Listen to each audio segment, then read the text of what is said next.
और चलिए अब खबरों में आगे बढ़ रहे हैं और जयपुर से बड़ी खबर का रुख कर रहे हैं, जहां श्यामनगर थाना इलाके से लड़की लापता हुई है। परिजनों ने गुमशुदगी का मामला दर्ज कराया है और परिजनों ने एक लड़के पर शक भी जाहिर किया है। पुलिस ने मामला दर्ज कर लिया है और लड़की की तलाश शुरू कर दी है, लेकिन फिलहाल लड़की की गुमशुदगी का मामला है। श्यामनगर थाना इलाके से लड़की लापता हुई है और परिजनों ने गुमशुदगी का मामला दर्ज करा दिया है और एक लड़के पर भी शक जाहिर किया है। वहीं पुलिस ने अब इस मामले पर शिकायत ले ली है और तलाश शुरू कर दी गई है। तो जयपुर से ये बड़ी खबर है, जहां पर एक लड़की के लापता होने का मामला है। परिजनों ने गुमशुदगी का मामला दर्ज करा दिया है। कल रात्रि को 1 बजे जगतपुरा से परिवादी पक्ष आया था। उन्होंने कहा था हमारी बेटी यहाँ किसी से मिलने आई थी, हमारे रिश्तेदार से, और वो यहाँ से हमारे घर नहीं पहुँची वापस। इस पर रात्रि 1:06 पर एक बच्ची है जिसका नाम मनीषा मीना है, उसकी गुमशुदगी दर्ज हुई है और उसमें भी गुमशुदगी में स्पष्ट रूप से किसी लड़के पर शक जताया है, संतोष मीणा नाम के लड़के पर। प्रदेश में गुमशुदा बच्चों की तलाश के लिए ऑपरेशन खुशी 9 चलाया जाएगा। पूरे अप्रैल माह में राजस्थान पुलिस गुमशुदा बच्चों की तलाश करेगी। इसमें बेहतर प्रदर्शन करने वाले पुलिस वालों को सम्मानित किया जाएगा और काम में लापरवाही बरतने वालों पर कार्रवाई भी की जाएगी। लेकिन उससे पहले ही राजस्थान की राजधानी जयपुर में 7 लड़कियां बुधवार को गायब हुई, इनमें एक नाबालिग भी शामिल है और इसको लेकर के जयपुर पुलिस पर कई तरह के सवाल उठ रहे हैं। हालांकि पुलिस का यह दावा है कि वो इन सभी मामलों में कार्रवाई कर रही है। जो संबंधित थाने हैं, अलग अलग थाने हैं जहां पर ये मामले दर्ज हुए हैं, उन थानों की पुलिस इन सभी मामलों में तफ्तीश कर रही है, कार्रवाई की जा रही है। जांच के बाद पुलिस को इस बात की उम्मीद है कि वो उन लड़कियों तक पहुंच जाएगी। लेकिन देखना होगा कि पुलिस कब तक उन लड़कियों तक पहुंचती है। और ऑपरेशन खुशी से पहले जो एक चैलेंज 7 लड़कियों के एक दिन में बुधवार को गायब होने के बाद जयपुर पुलिस के सामने आया है, उससे पुलिस किस तरह से निपटती है। जयपुर से सहयोगी जसराज के साथ सोमू आनंद, एनडीटीवी। और वहीं भरतपुर में आयोजित राज्य स्तरीय कार्यक्रम में मुख्यमंत्री भजनलाल शर्मा ने पूर्व मुख्यमंत्री अशोक गहलोत पर एक बार फिर से निशाना साधा। उन्होंने कहा कि गहलोत सिर्फ सोशल मीडिया पर सुर्खियां बटोरने में लगे रहते हैं, लेकिन उन्हें जमीनी हकीकत भी देखनी चाहिए। सीएम ने कहा कि इस बार किसानों को बाजरे की कीमत एमएसपी से ज्यादा मिल रही है। मुख्यमंत्री ने पेपर लीक को लेकर भी पूर्व सरकार पर हमला बोला। उन्होंने कहा कि पिछली सरकार में पेपर लीक होते रहे, सरकार होटलों में सोती रही और युवाओं के सपनों के साथ खिलवाड़ किया गया, लेकिन अब डबल इंजन की सरकार है जहां पेपर लीक होना संभव नहीं। मैंने कहा था बीकानेर में कि पूर्व मुख्यमंत्री ट्वीट करने में ज्यादा विश्वास रखते हैं। मैं कहता हूं हम काम करने में विश्वास रखते हैं। और मैं कहना चाहता हूं कि कुछ तो बातें ऐसी होती हैं जो आपको भी समझ लेनी चाहिए। अरे बाजरे का जितना समर्थन मूल्य था, अब की बार तो बाजरा उससे ज्यादा में बिका है, क्यों चिंता कर रहे हैं। लेकिन मैं कहना चाहता हूं कि आपने उन युवाओं के लिए क्या किया। 5 साल वो पेपर लीक होते रहे और आप होटलों में सोते रहे। आप जरा मेरे को बताइए उस पेपर लीक के क्या किया आपने। हमारे भी समय में पेपर हुए हैं, लेकिन एक भी पेपर लीक नहीं हुआ है। इसे कहते हैं डबल इंजन की सरकार, और यह डबल इंजन की सरकार है। वहीं सीएम भजनलाल के वार पर एक बार फिर से पूर्व सीएम अशोक गहलोत ने पलटवार किया। गहलोत ने फिर एक बार सोशल मीडिया पोस्ट के जरिए सरकार को घेरा। गहलोत ने एक्स पर पोस्ट कर लिखा कि सरकारी तंत्र का दुरुपयोग कर लाई गई भीड़ के सामने मुख्यमंत्री जी ने जवाब नहीं दिया कि बाजरे की एमएसपी पर खरीद का वादा कब पूरा किया जाएगा।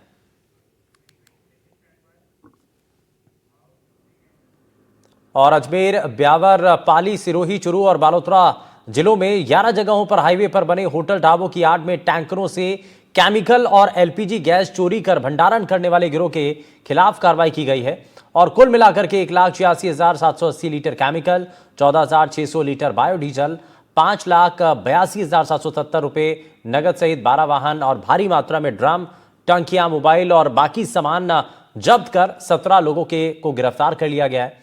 वहीं इस मामले पर जानकारी मिल रही थी कि नेशनल हाईवे पर होटल और ढाबों की आड़ में टैंकरों को की सील तोड़ करके उनमें से chemical, diesel, petrol, thinner, LPG gas की चोरी होती है और चोरी के बाद दोबारा से टैंकरों को सील कर उनको रवाना कर दिया जाता है। ये इस दौरान जानकारी मिल रही थी, यानी कि ये हेराफेरी कब से चल रही थी, कितने समय से ये सब काम किया जा रहा था। लेकिन इस बीच एक बड़ी खबर सामने आ रही है जयपुर से, जहां एजीटीएफ ने बड़ी कार्रवाई को अंजाम दिया है और साथ ही ये बड़ी कार्रवाई की गई है। तो एजीटीएफ ने बड़ी कार्रवाई को अंजाम दिया है।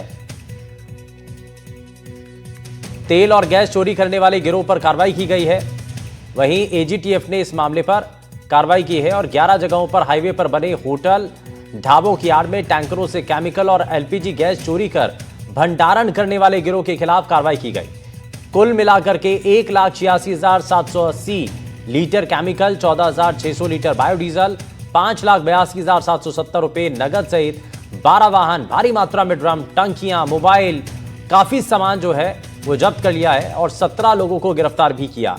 तो एजीटीएफ के द्वारा यह बड़ी कार्रवाई को अंजाम दिया गया। तेल और गैस चोरी करने वाले गिरोह का भंडाफोड़ हुआ। चोरी के बाद दोबारा से टैंकरों को सील कर दिया करते थे। बड़े पैमाने पर तेल और केमिकल उनके पास से बरामद हुआ है। तो ये कब से खेल चल रहा था और ये इनके नेटवर्क के अंदर कितने लोग शामिल हैं, ये सभी चीजें हालांकि जांच के बाद साफ हो पाएंगे। लेकिन फिलहाल 17 लोगों को इस दौरान गिरफ्तार किया गया है। उनके पास से काफी सामान बरामद किया गया है, जब्त किया गया है। और आपको यहां यह भी बता दें कि तेल और गैस चोरी करने वाले गिरोह पर यह बड़ी कार्रवाई हुई है। एजीटीएफ ने इस मामले पर कार्रवाई को अंजाम दिया है। बड़े पैमाने पर तेल और केमिकल उनके पास से मिला है और फिलहाल एलपीजी गैस चोरी, टैंकरों से केमिकल निकालना और साथ ही ऐसे कई हाईवे हैं जहां पर होटल, ढाबों पर इसी तरीके से चोरी की घटनाओं को अंजाम देते थे।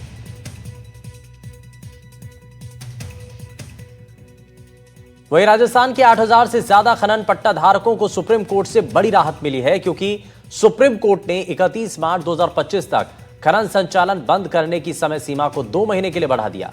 क्या है पूरा मामला, आगे आप देखिए। खनन पर फिलहाल नहीं लगेगी रोक। खनन पट्टों पर सुप्रीम कोर्ट का फैसला। 2 महीने की पट्टा धारकों को मिली राहत। राजस्थान और खनन, ये मुद्दा प्रदेश की सियासत से लेकर आम लोगों के बीच कौतूहल का विषय है। और हो भी क्यों ना, जिस प्रदेश में अरावली जैसी बलित पर्वतमाला हो, जहां के पत्थर विश्व प्रसिद्ध हों, नागौर की संगमरमर की खान हो, चंबल, बनास, लूनी जैसी नदियां, जहां की लाल बजरी की मजबूती हर कोई जानता हो, तो फिर खनन शब्द का जिक्र कैसे नहीं होगा। लेकिन खनन के चलते लगातार राजस्थान के प्राकृतिक संसाधनों पर चोट पहुंच रही है और इसको लेकर NGT, high court, supreme court लगातार सरकारों को दताड़ लगा रहा है। जिसके बाद नियम कानूनों में थोड़ा बहुत संशोधन हुए, लेकिन खनन बदस्तूर जारी रहा। लेकिन खनन पट्टा धारकों के साथ साथ अवैध खनन माफियाओं के फलने फूलने से प्रदेश के संसाधनों का लगातार दोहन किया जा रहा है। गुरुवार को एक बार फिर खनन के मुद्दे पर सर्वोच्च अदालत में सुनवाई हुई, जहां राजस्थान के 8,000 से ज्यादा खनन पट्टा धारकों को सुप्रीम कोर्ट से बड़ी राहत मिली है। उच्चतम न्यायालय ने 31 मार्च 2025 तक खनन संचालन बंद करने की समय सीमा को 2 महीने के लिए बढ़ा दिया। इस फैसले से न सिर्फ खनन क्षेत्र से जुड़े हुए व्यवसायियों को फायदा मिलेगा, बल्कि इस उद्योग पर निर्भर लाखों मजदूरों को भी अस्थायी राहत मिलेगी। आपको बता दें कि प्रदेश में 23,000 खदानों में से करीब 16,000 खदान संचालकों को अभी तक राज्य स्तर पर पर्यावरण मंजूरी नहीं मिली है। ऐसे में राज्य सरकार ने सुप्रीम कोर्ट में लंबित अपील में अंतरिम आवेदन दायर करके अतिरिक्त समय की मांग की थी। इस पर सुनवाई करते हुए सीजेआई संजीव खन्ना और जस्टिस संजय कुमार की पीठ ने पर्यावरण मंजूरी लेने के लिए 2 महीने का अतिरिक्त समय दिया है। दरअसल इस मामले में राजस्थान सरकार को तब झटका लगा जब एनजीटी ने पर्यावरण, वन और जलवायु परिवर्तन मंत्रालय की ओर से समय सीमा बढ़ाने के लिए किए गए अनुरोध को अस्वीकार कर दिया था। इसके बाद सरकार ने सुप्रीम कोर्ट में अपील की थी। एनजीटी ने 7 नवंबर 2024 तक पर्यावरण मंजूरी नहीं लेने वाली खदानों को बंद करने के आदेश दिए थे, लेकिन सुप्रीम कोर्ट ने 12 नवंबर 2024 को एनजीटी की इस समय सीमा को 31 मार्च 2025 तक बढ़ा दिया था और अब ये समय सीमा 31 मई 2025 हो गई है। प्रदेश में अभी तक 6,668 खानों को राज्य स्तर पर पर्यावरण मंजूरी मिल चुकी है। वहीं 7,795 लीज धारकों ने अप्लाई कर रखा है। इनके आवेदन पेंडिंग हैं। वहीं करीब 8,500 लीज धारकों ने आवेदन ही नहीं किया है। फिलहाल इन सभी खनन पट्टा धारकों को बड़ी राहत मिली है, क्योंकि यदि समय सीमा नहीं बढ़ाई जाती तो हजारों खदानों को तत्काल बंद करना पड़ता, जिससे राज्य की अर्थव्यवस्था और मजदूरों पर नकारात्मक प्रभाव पड़ता। लेकिन पट्टा धारकों के साथ साथ जिस तरह अवैध खनन माफिया फल फूल रहे हैं, उन पर रोक लगानी बेहद जरूरी है, क्योंकि ये एक ओर जहां खुलेआम प्रदेश को लूट रहे हैं, तो वहीं प्राकृतिक संसाधनों पर कुंडली मारकर बैठे हैं, जिनके चलते खनन पर सियासत हमेशा गर्म रहती है। Bureau report, NDTV Rajasthan. Rajasthan का सबसे बड़ा प्रोजेक्ट, हजारों कर्मचारी, लेकिन उस प्रोजेक्ट पर ग्रहण बनकर आया है एक तेंदुआ। जी हां, पचपदरा रिफाइनरी में एक तेंदुआ घुस आया है और कर्मचारियों को निशाना बना रहा है। सैकड़ों वन कर्मी उसे ढूंढ रहे हैं, लेकिन अभी तक वो गिरफ्त से बाहर है।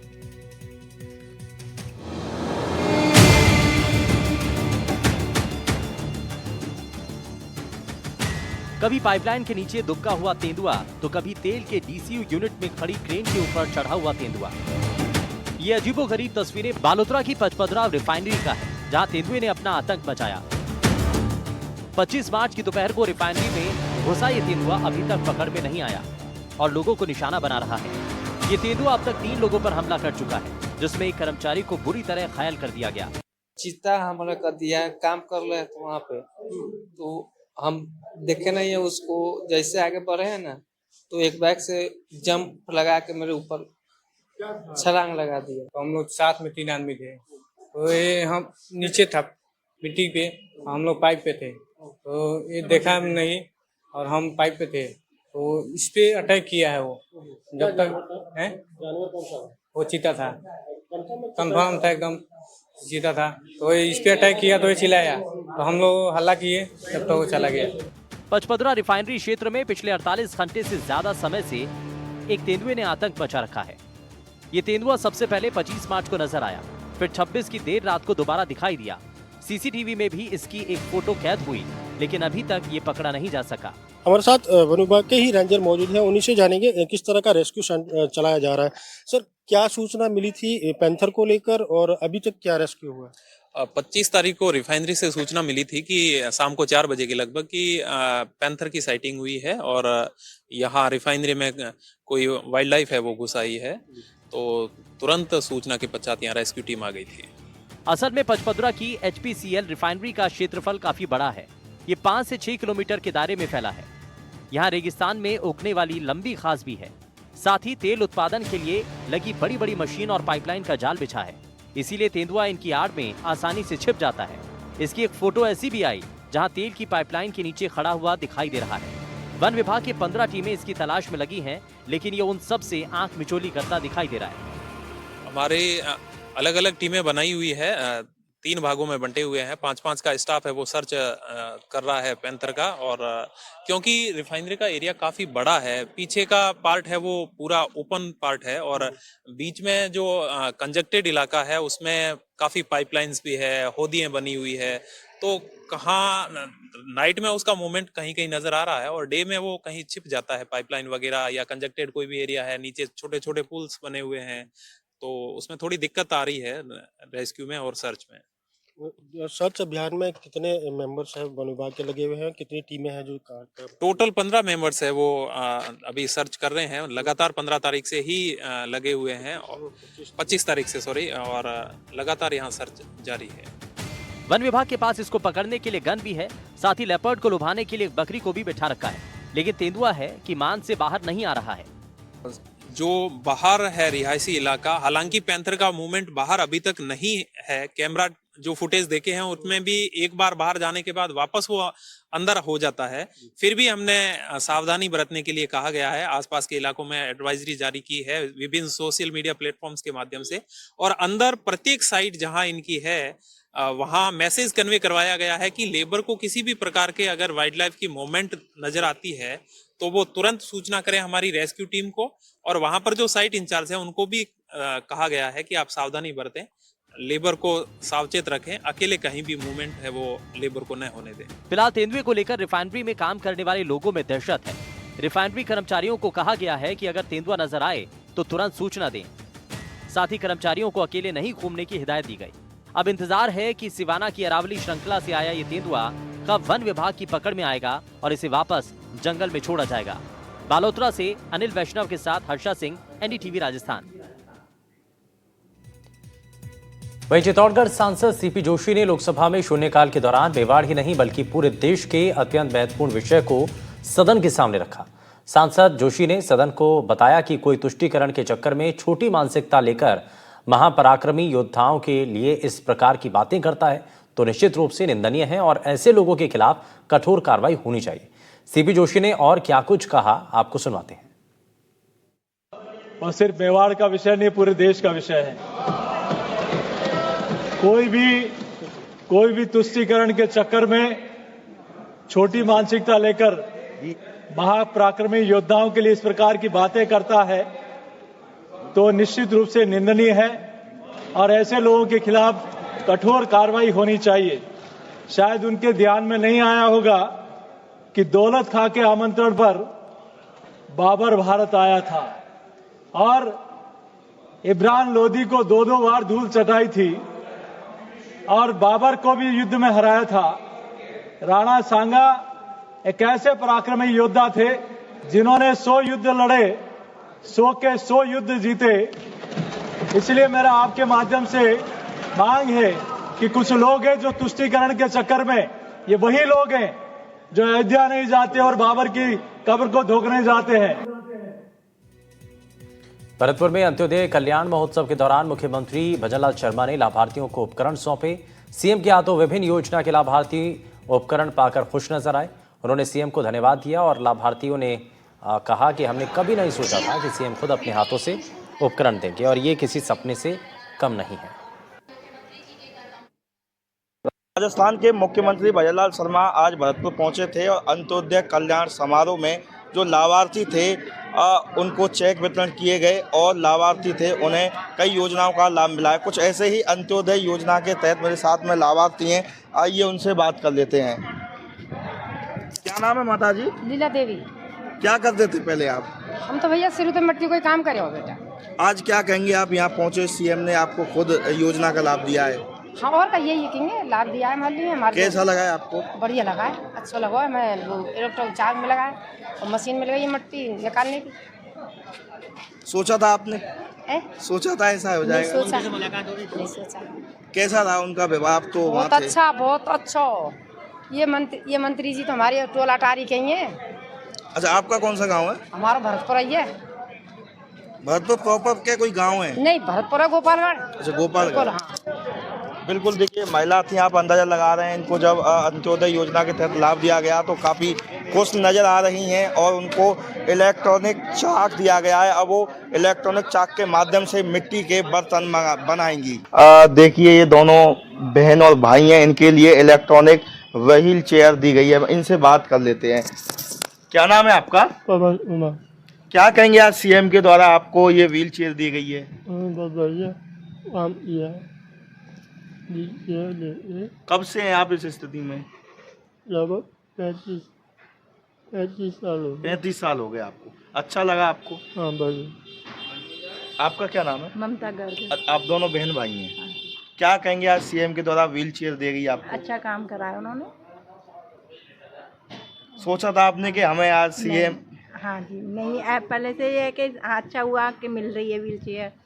इलेक्ट्रिक वैसी थी हमारे पास तो इलेक्ट्रिक नहीं थी। अब इससे आसान होगी आप लोगों को? हाँ, आसानी हो गई। बिल्कुल, देखिए दोनों बहन भाई थे और इनको आज सीएम जब पहुंचे तो ये अंत्योदय कल्याण महोत्सव के दौरान जो लाभार्थी थे, ये लाभार्थी हैं दोनों और इनको इलेक्ट्रॉनिक व्हील चेयर दी गई है।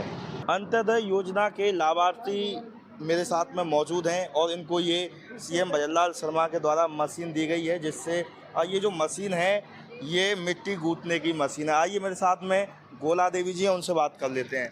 कहाँ से हैं आप? हम बरौली रान से हैं, नदवाई के पास। गोला देवी नाम है। क्या काम करते हैं आप? टेराकोटा का, मिट्टी का ये जो आइटम खिलौने ये बनाते हैं। आज सीएम के द्वारा आप यहाँ मौजूद थे। सीएम हाँ के द्वारा जी, आप लाभार्थी हैं अंत्योदय योजना के? हाँ जी। क्या दिया गया आपको? आप मशीन की बोल के गए थे कि आप हम करवा देंगे आपके लिए मशीन। कैसा लगा आपको मिल करके? बहुत अच्छा लगा सर। मैंने देखा आपसे काफी चर्चा भी की उन्होंने। हाँ जी। सामान को लेकर के क्या कहा? बहुत अच्छा है। कह रहे घर पे बनाते हो, मैं हाँ जी घर पे बनाते हैं। बहुत अच्छा है। कितना कमा लेते हो? मैं 15-20 हज़ार महीने का। तो करे बहुत अच्छा है। तो कैसा लगा आपको मिलकर उनसे? बहुत अच्छा लगा। बिल्कुल, देखिए गोला देवी जी थे और सीएम भजनलाल शर्मा आज जब भरतपुर पहुंचे थे, अंत्योदय योजना के ये लाभार्थी हैं, इनको एक मशीन दी गई है जो मिट्टी गूंथने की है। ये टेराकोटा के जो सामान है वो बनाती हैं। भरतपुर से एनडीटीवी के लिए ललितेश कुशवाहा।